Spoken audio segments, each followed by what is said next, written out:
Seguimos contando de Ciro el Grande, que fue el fundador del imperio aqueménida y rey de Persia entre los años 539 y 530 a.C. Ciro el Grande es venerado en el Tanaj como Ciro el Mesías por conquistar Babilonia y liberar a los judíos del cautiverio. El Tanaj es el conjunto de 39 libros de la Biblia hebrea. Según la Biblia, Ciro el Grande, rey del imperio aqueménida, fue el monarca que puso fin al cautiverio babilónico. En el primer año de su reinado, Dios le impulsó a decretar el templo de Jerusalén debía ser reconstruido y que los judíos que lo desearan podían regresar a su tierra natal con este propósito. Ciro liberó a los esclavos. Declaró que todas las personas tenían el derecho a escoger su propia religión. Estableció la igualdad racial, garantizó la paz y permitió regresar a sus tierras a los pueblos deportados de Babilonia. Se conoce en la historia que el primer documento de derechos humanos fue el famoso Cilindro de Ciro, establecido por Ciro el Grande. El Cilindro de Ciro, denominado como la primera constancia conocida como manifestación en defensa de los derechos humanos. La segunda manifestación de los derechos humanos aconteció en Inglaterra durante la gestión o mandato del rey Juan I.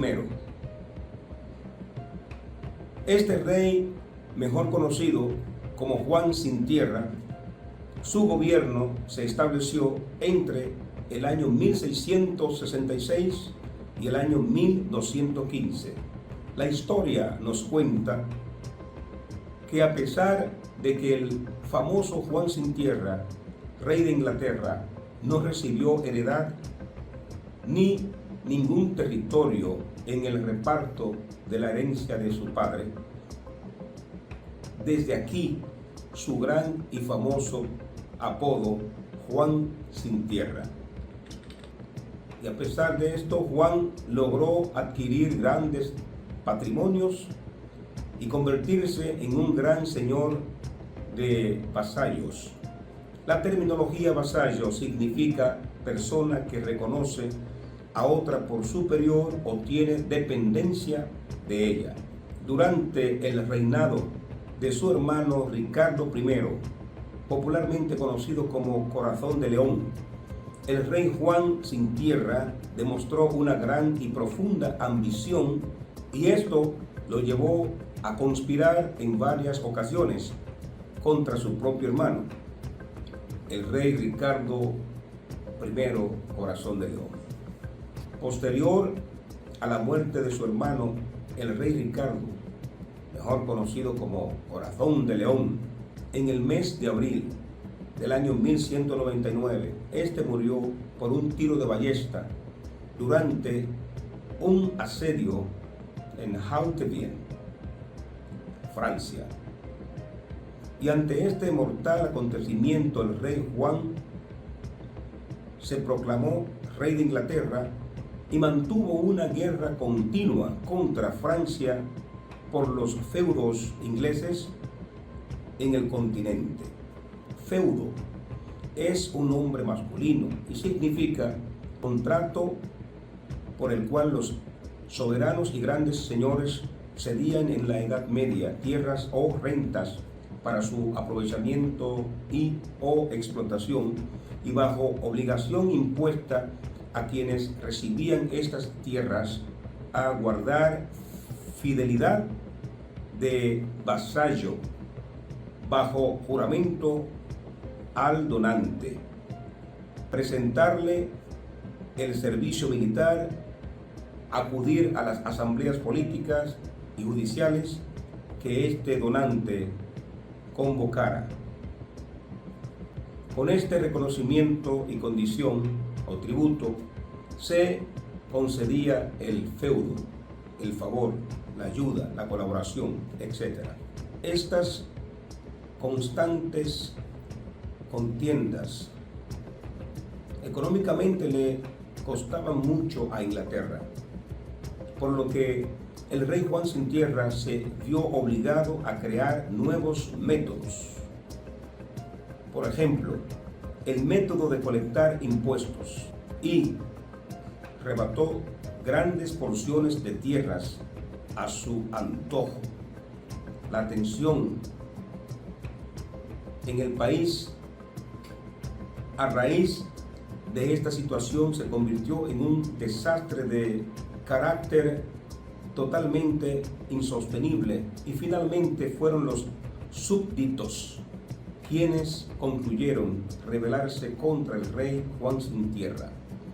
La terminología súbditos significa que es quien está sujeto a la autoridad de una persona superior y tiene la obligación de obedecerle. El concepto se usa para nombrar al ciudadano de una nación que debe someterse a las autoridades políticas. En busca de la creación de nuevos líderes, se generó la famosa Unión de los Varones. Esta unión representativa fue compuesta por obispos y burgueses de esa época. La historia nos cuenta que en el mes de octubre del año 1214 se llevó a cabo el primer encuentro entre los bandos enfrentados, y los varones apelaron a las antiguas leyes del rey Enrique I, pero el rey Juan Sin Tierra se negó a aceptar límites a su poder y se negó a firmar ningún documento. Y a la primavera del año 1215, una segunda reunión tampoco pudo producir un acuerdo viable entre las partes, y esto dio como resultado el comienzo de una guerra civil. Finalmente, a raíz de recibir ningún apoyo de los grandes señores burgueses y demás, Juan Sin Tierra se vio obligado a firmar un documento. Este documento fue dado a conocer como la Carta Magna. La Carta Magna. Pongan atención, señores, porque esta historia es justo lo que dio inicio a lo que hoy conocemos como los derechos humanos. La Carta Magna, considerado uno de los documentos legales más importantes en el desarrollo de la democracia moderna, contenía 66 cláusulas y más de 4.000 palabras. Entre ellas se encontraban los derechos como, por ejemplo, el derecho a la Iglesia estar libre de la intervención del gobierno, los derechos de todos los ciudadanos libres, el derecho a poseer propiedades, el derecho a heredar, el derecho a ser protegido de impuestos excesivos, el derecho de las viudas a decidir a no volver a casarse, derechos de principios de garantías legales y derechos de igualdad ante la ley. También se establecieron disposiciones que prohibían el soborno y la mala conducta de los funcionarios, refiriéndose a los funcionarios públicos. De estos artículos establecidos en aquellas épocas remotas, se dice que la cláusula número 39 es considerada la más bella, que establece que ningún hombre libre será apresado o encarcelado ni privado de sus tierras, excepto por juicio legal presentado por sus iguales. La tercera manifestación de los derechos humanos fue la Gran Petición de los Derechos, elaborada en el año 1628, el famoso Parlamento inglés, y fue enviada al rey Carlos I. Estas impopulares políticas del rey Carlos I establecían préstamos forzosos, el encarcelamiento de las tropas en las casas de los súbditos, el arresto y el encarcelamiento arbitrario y forzoso de aquellos que se oponían a estas prácticas del rey, y finalmente esto generó una hostilidad violenta hacia el rey Carlos I por parte del Parlamento. La petición del derecho se basó en estatutos y documentos oficiales anteriores y estableció 4 principios fundamentales.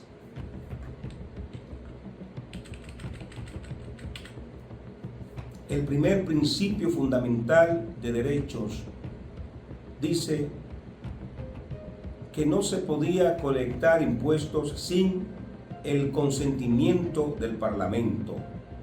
El segundo dice, no se podía encarcelar a ningún súbdito sin una causa probada, a ningún ciudadano. No se podía encarcelar soldados con los ciudadanos. No se podía usar la ley marcial en tiempo de paz.